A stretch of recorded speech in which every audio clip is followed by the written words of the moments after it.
first things first, you want to make sure the engine's hot. You want to make sure it's up to temperature. You can take the cold oil and dump it out, but any sludge or anything that's in the bottom of the oil pan, or anything that's in the bottom of the oil pan, won't flow out as easy because it'll be cold. Get some ramps, a good jack and a jack stand, or whatever. I prefer the ramps in this. I've got these ramps. I've had them for years. I recently saw, I want to say a Sky Filmer, talking about these ramps.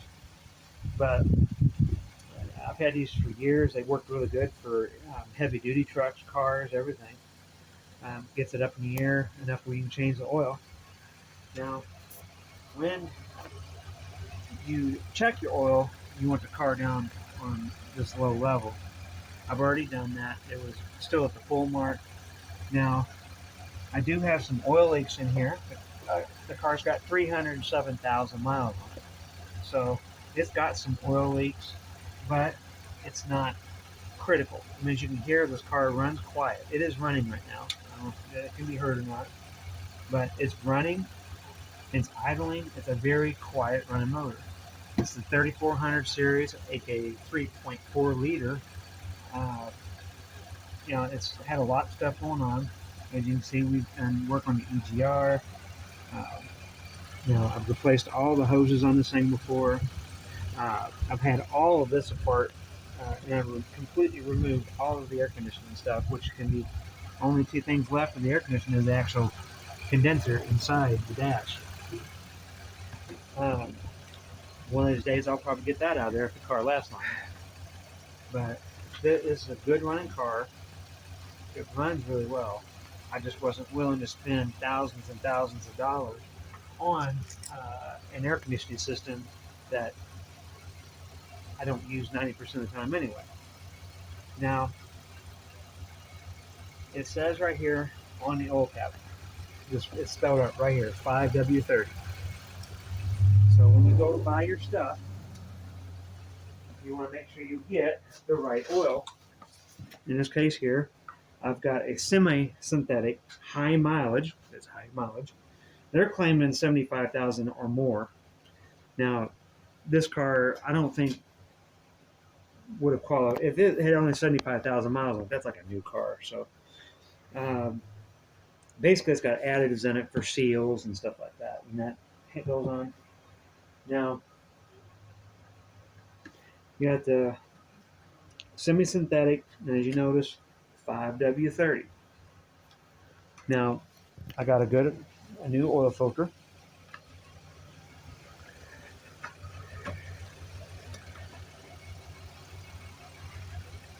And this right here, see that label?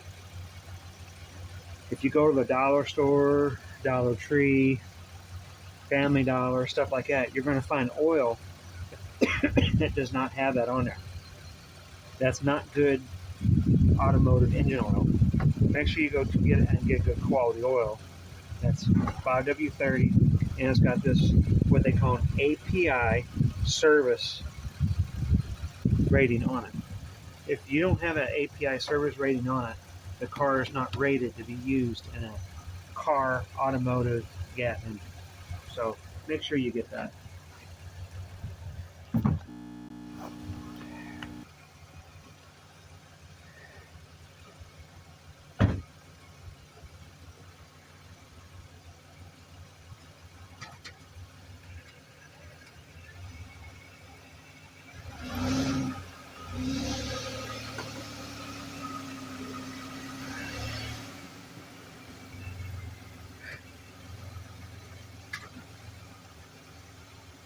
You want to keep the car running.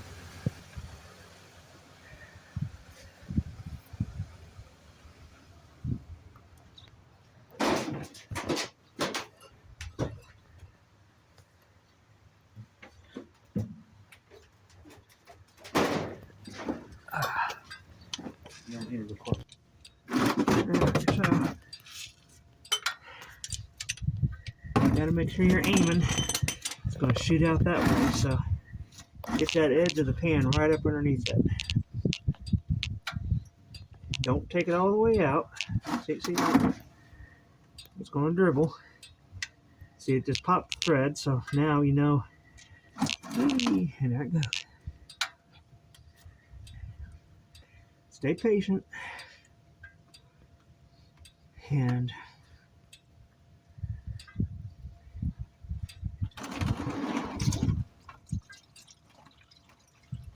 there you go. So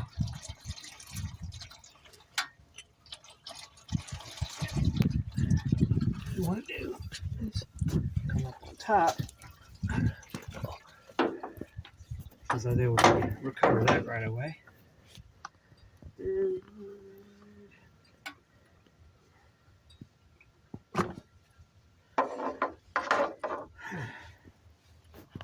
Now see this moisture on the cap? That's why you don't take an engine, just run it for a little bit.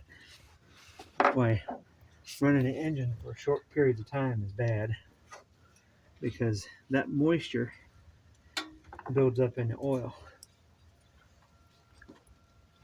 If you let that oil build a whole lot of moisture, you start getting milky oil, and you start thinking you've got a blowed head gasket, all kind of stuff. Now on here, so you got your hash marks and stuff. Now right here's your minimum. Right here's where a lot of people like to keep it. I put it all the way to the top, or I mean just a skosh above it. I don't like putting a whole lot of extra in there, because what happens is that oil gets up underneath the crankshaft, and while the crankshaft's spinning, it hits that oil and starts flicking it, and you flick it too much, it makes it foamy, and foamy oil doesn't lubricate very well. Now you can still see the remnants on this where they've marked it with paint, where they used to take it somewhere and get it serviced. So as you can see, it's got the rubber seal.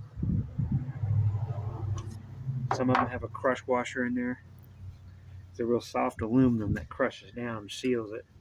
You have to replace those. This one, I don't have to.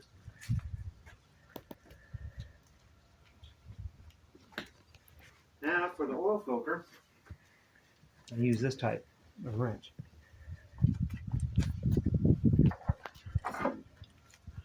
Now,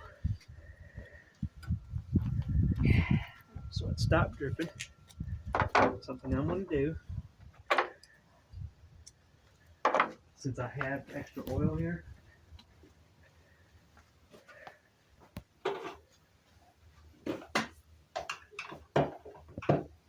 it makes it easier, to me anyway, peace of mind.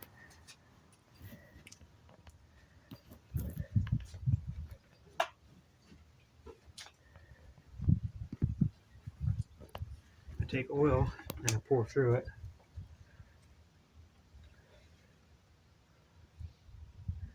What this will do, it'll flow through the engine on this side of the head anyway. It'll hit that oil pan and kind of flush out some of the old oil. Oh, there it goes. It's running out. So that's two things. One, since it went through so fast, I know everything's flowing really well. I've not been into this motor to know the internal condition of the motor. So I just know it's not sludged up, restricting oil, which is kind of an obvious thing. If you've got a lot of oil leaks on your valve cover and stuff, there's a good chance that you have sludge buildup inside your heads. So having that oil flowing through that quickly, it's good. And I just took an old oil. That was actually oil from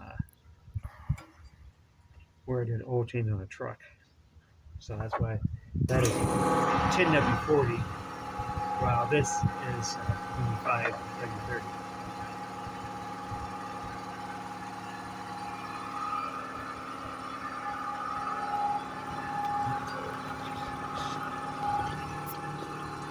Oh, nothing. I'm just telling myself.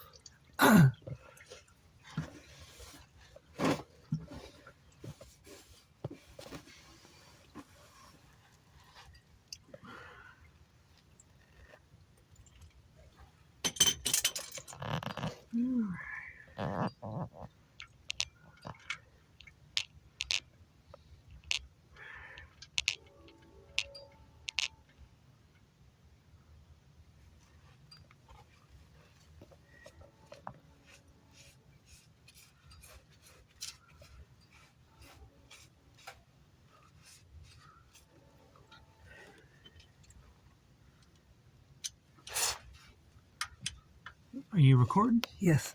I'm recording. Now, when you tighten this down, you don't need to go super tight. This is an aluminum with a rubber seal on it. So, just like that.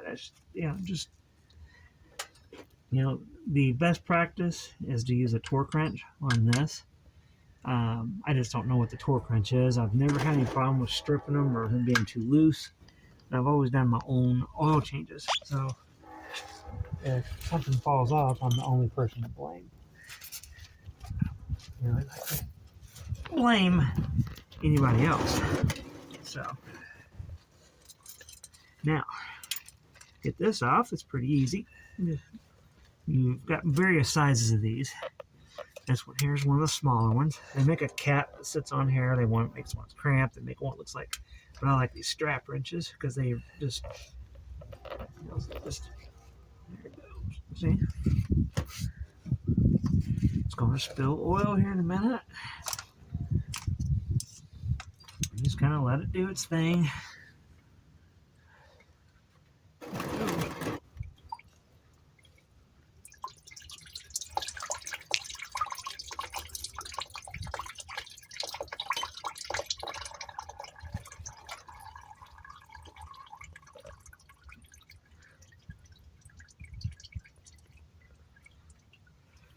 Just kind of let it erp its oil out. Now,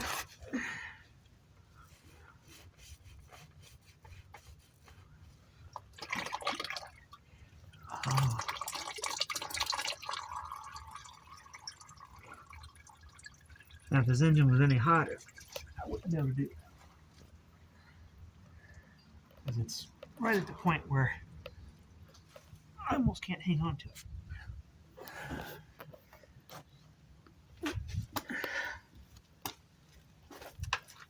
Oh, that makes sense.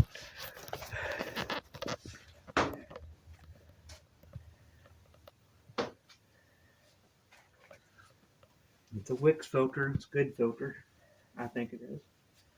This is a regular version. This other one I got is supposed to be an upgraded version.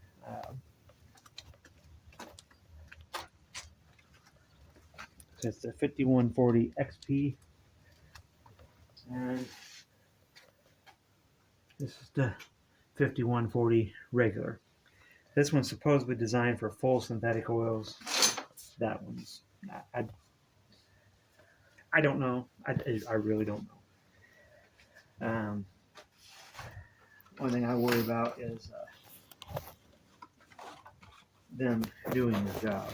Now, the obvious thing is the little holes are different. Now, it's probably got a different seal, or maybe a different filtration medium. Might have a different. These do have a pressure valve in it, so it's hard to say what they did different. Now, something I do on mine. Put the zip zapping back and forth. I'll just stay here by the filters. I add this stuff to my engines. This is called motor coat.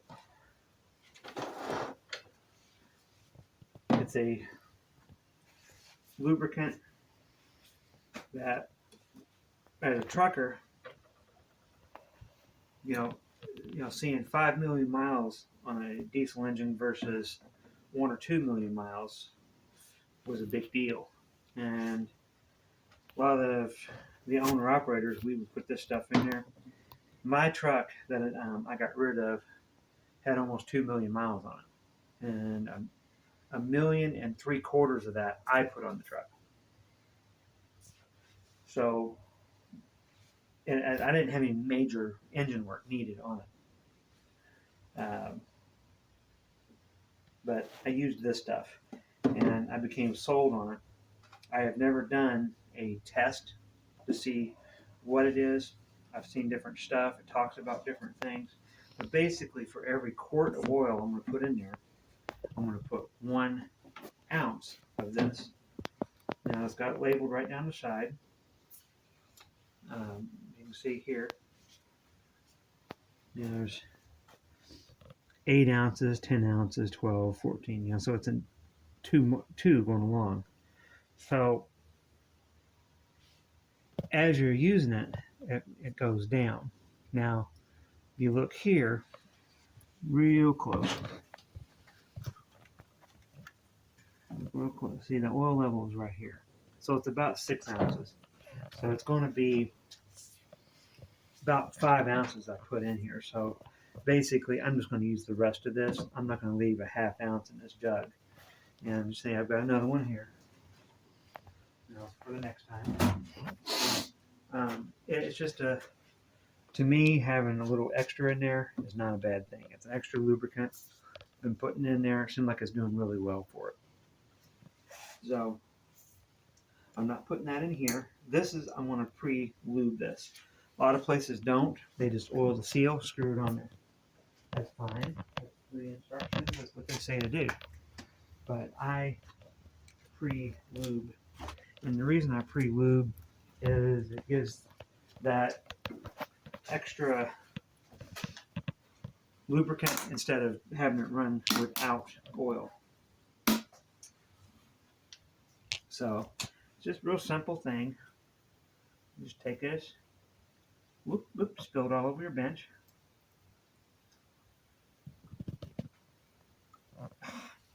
See, it's got a breather here. It's not supposed to be doing that.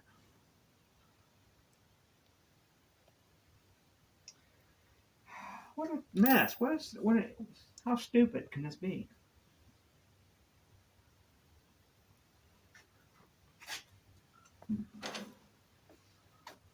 Anyway, got the oil. Get that on the seal.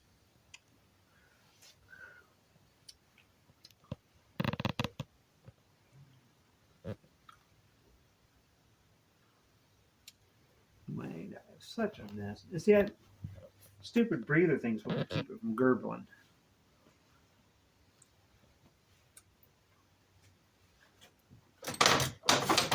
From it.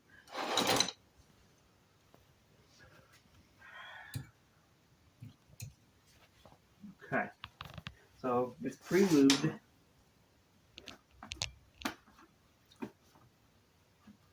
I'll bring both these out here.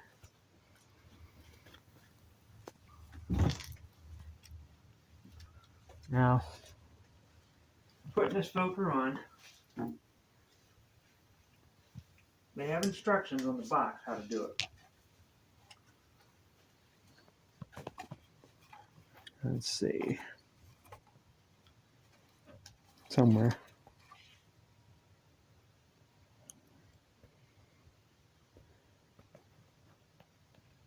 See, oil and filter change intervals in accordance with the vehicle's life monitor owner's manual recommendations. They are typically between 3,750 to 10,000 miles. Do not exceed 12 months. Now, this oil change on this car has went 6 months and 3,000 miles. That's where I change oil. I don't do anything more than that. That's why I don't get sludge in my motor. I don't see the instructions on here. Maybe it's on the filter itself. No, it's not.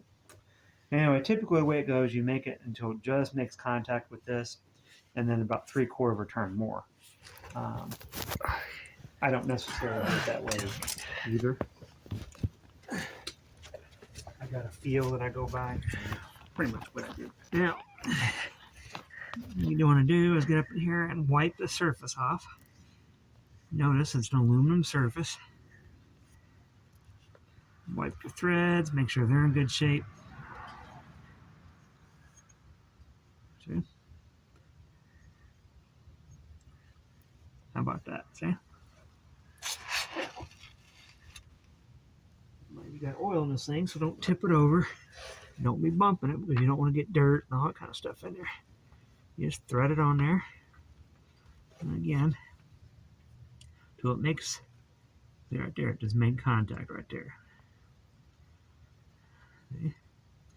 Now we got the X on the XP pretty much lined up straight down the middle of that thing. And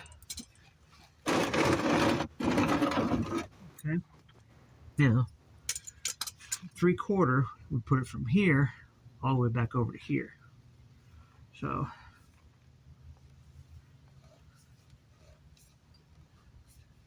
see, it's there, and I think it could go a little more than that. So I'm gonna see. I'm doing it by hand just fine.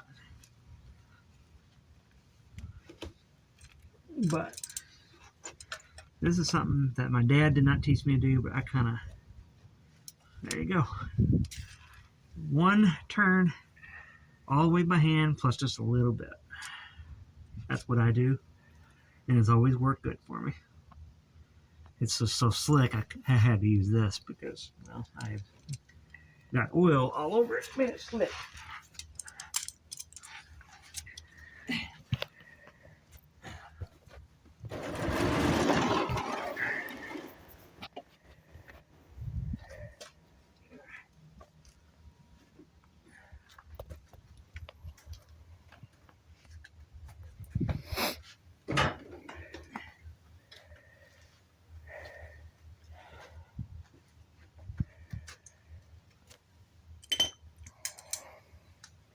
Now there's a do not do.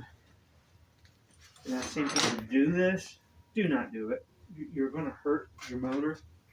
They think they're flushing it out by starting it just for a brief second with the oil filter and the plug out of it.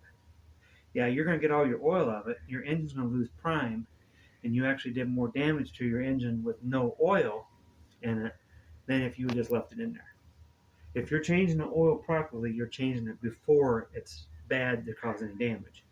So keeping it changed on a regular basis is very important. All right, so like I said, I'm going to take the rest of this and just dump it in there. It's almost 5 ounces, 6 ounces, somewhere in that neighborhood. And the amount of oil this thing takes is 4.9 quarts, and that's 5 quarts in that bottle.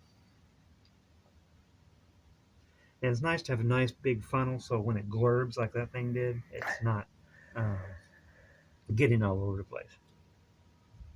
Now, while you're under the hood changing the oil, there's things you want to check, which I'm not going to in this video because I've just done it very recently because I replaced the belt and stuff like that on here.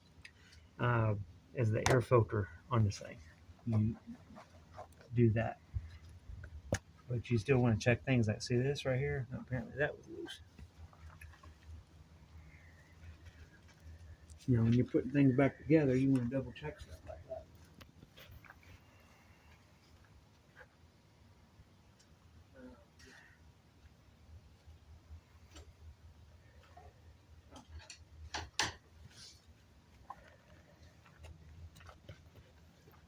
It was in one of those situations changing this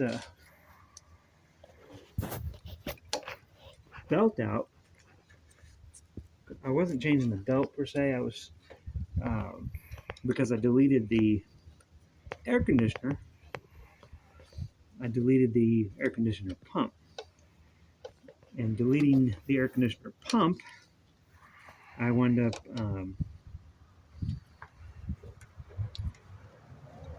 man, both those were loose. Say little things like this you gotta do. You gotta double check yourself. See, I did this. I'm the only one responsible for this. But anyway, I had a noise, and I didn't know if I couldn't figure out which pulley it was. I couldn't figure out what alternator it is.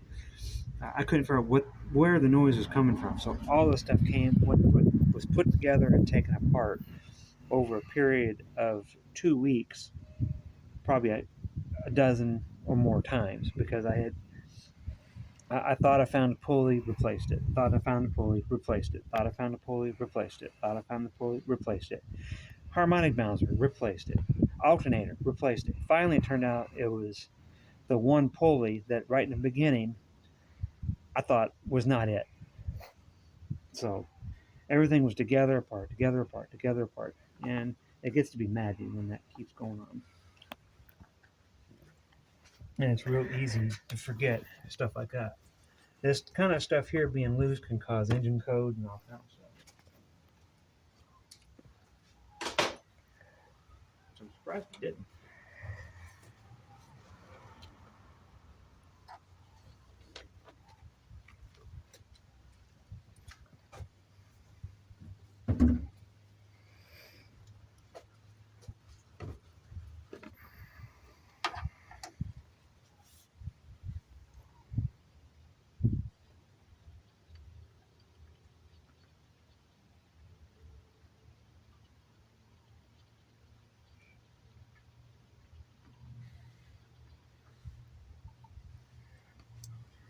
Now, because I pre-primed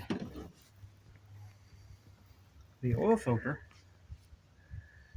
it's not going to need a whole lot to circulate through, so the oil level won't drop a whole lot whenever I fill it up.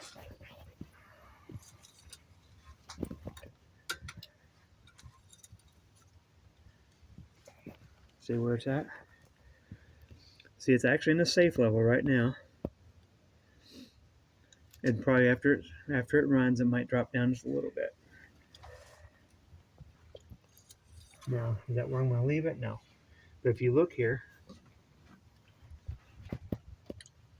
it's got like another 1 3/4 quarts left to go in here.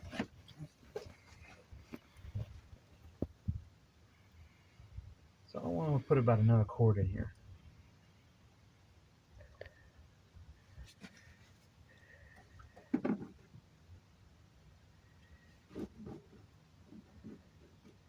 Yep. So it's right about here. Okay, this thing's probably on the full mark right now. There it is. See? Right there. Just above a little hole. Now, when we start it, it should be in a good place. Remember, this thing holds 4.9, and then 5-6 ounces of that is now that motor coat. So it's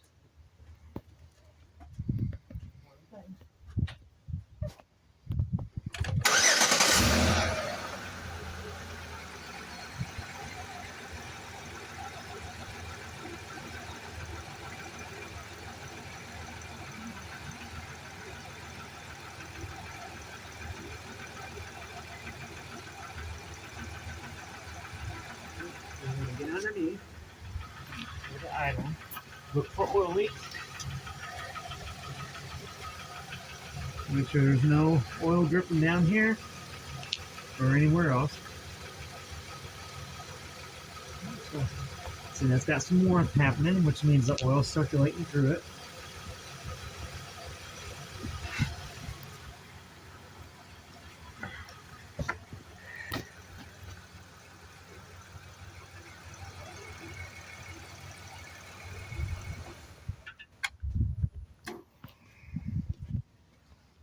Let it soak for a second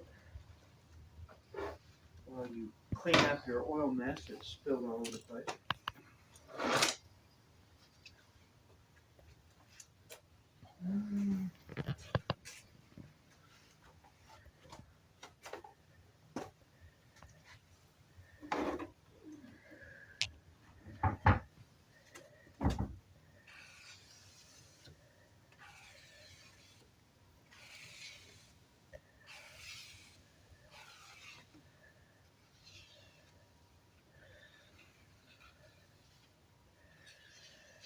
Probably would have been a whole quart left in there if it wasn't for this little spillage.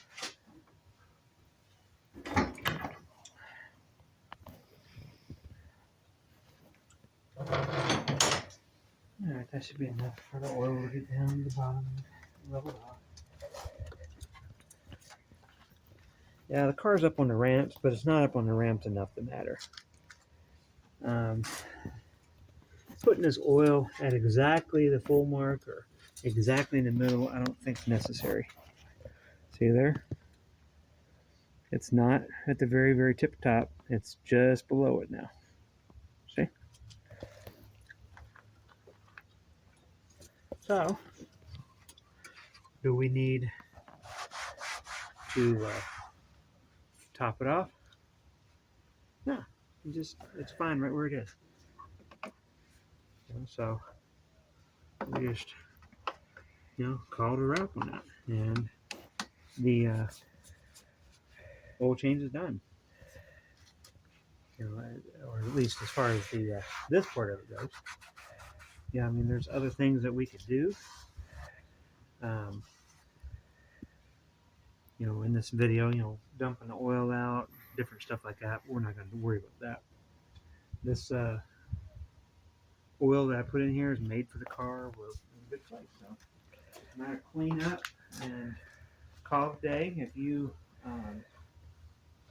bought oil at AutoZone, you should be able to take the oil back to them. It's best practice, I think, just take your old oil jug, the one that you dumped the clean oil out of. Like me, I kept the old one. And what you do is just put your dirty oil back in that, and you take it back to that store. I might be wrong, but if I remember right, if they sell oil, they are supposed to collect oil. So that's a thing just to keep in mind. So if they're like, "Oh, our barrel's full," you can just hand them the jug and say, "Here you go," because they're supposed to collect it. That's some kind of EPA thing. If you're giving off the new stuff, you got to collect the old stuff. So if you just take it in a container like this, then you'll need their barrel to be ready to accept it. But if you go in there with a jug where you can get rid of it, a milk jug or whatever, you can just hand it to them and just have a good day. Anyway, so there we are. Pontiac Torrent at 307,000 miles. Nice fresh oil change. She got her brakes done. She got the axle up. So it's been a good day. So, yep, that's it. Have a good day.